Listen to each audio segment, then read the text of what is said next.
Most modern cultures are increasingly driven by achievement. While having a performance-driven mentality has its benefits, it also has its pitfalls. Today, people are more stressed than ever. Did you know that for young people, the rates of psychological distress have increased by 70% in the past 25 years? And that in the workforce, 76% of employees experience burnouts. Stress is the ultimate well-being and energy killer.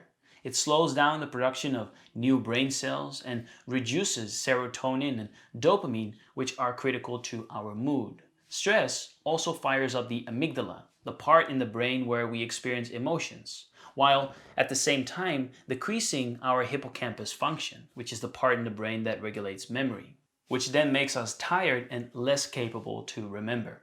Our body and our mind are extremely valuable assets that we utilize throughout our lives. It is mind-boggling what they can do. But if our body and our mind are not in good shape, our lives can be pretty tough. Indeed, we should treat these assets very carefully. Just like we properly fuel and service a car to ensure it transports us safely and comfortably, we should nourish and care for our body and our mind to ensure it transports us through life safely and comfortably. An ancient principle may apply here. Mens sana in corpore sano. A healthy mind in a healthy body. We should aim to achieve a balance of physical and mental fitness by following accepted principles.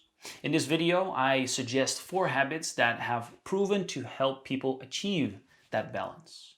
They are not rocket science, and of course, you're probably already aware of these strategies, so simply mentioning their benefits wouldn't cut it. For that reason, we go a step further and we recommend some habit strategies to make it easier for you to adopt these new habits. So, what to do to achieve balance? The first habit is regular exercise. The evidence is irrefutable. Exercise is very important. A large number of studies demonstrate that exercise improves stress, anxiety, and depressive symptoms. It also helps to cultivate a stronger resilience. Exercise can enable healthy coping, reducing the likelihood of resorting to drugs, alcohol, or other negative behaviors that ultimately only make symptoms worse.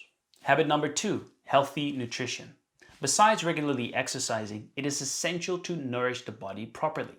A constant flow of unhealthy food and drinks is a little like pouring diesel into a petrol engine. Minimizing intakes of alcohol, refined sugar, refined oils, meat products, and instead consuming more plant-based, whole foods provides better nourishment. Exploring cooking can help improve eating habits. Habit number 3, regulated sleep. Sleep is essential to our well-being. During sleep, your body repairs itself. And if we get enough sleep, we perform and we feel better. Sleep affects mental health. So maintaining a high sleep quality and proper sleep duration increases health and happiness.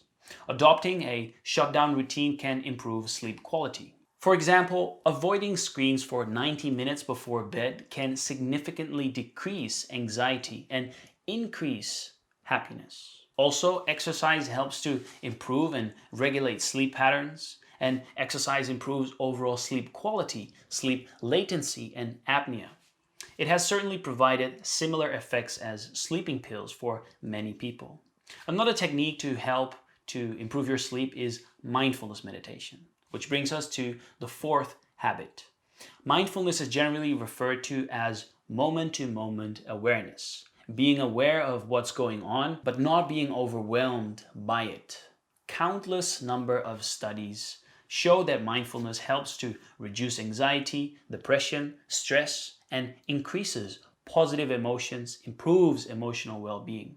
And besides that, mindfulness also improves concentration. Worldwide, academics, entrepreneurs, engineers, and athletes are all taking on a mindfulness practice to remain steady while the world spins around them. Yes, we know all this already, but how to succeed with these new habits? I realize that you probably already know what to do to improve your health. Most people know they should exercise regularly, eat less pizza and more green leafy vegetables, to limit alcohol and drink more water instead. Every day, millions of people attempt to make positive changes in their lives, For example, we decide to exercise more, eat healthier, get quality sleep, and for a while we work out, we swap refined sugar for fresh fruit, and we go to bed early. And we feel like we are on top of the world. Well, perhaps not immediately, but after a few days, we feel pretty good. And then after some time, our new habits start slipping. And we miss a day or two, then three, then a week. And before we realize it, we're back at our baseline.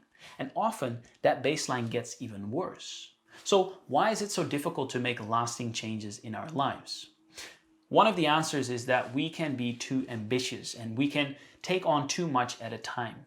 We choose a 2-hour gym regimen instead of starting with a 10-minute daily fitness routine we can do at home, or we cut out all refined sugar in our diet instead of just eliminating chocolate, for example.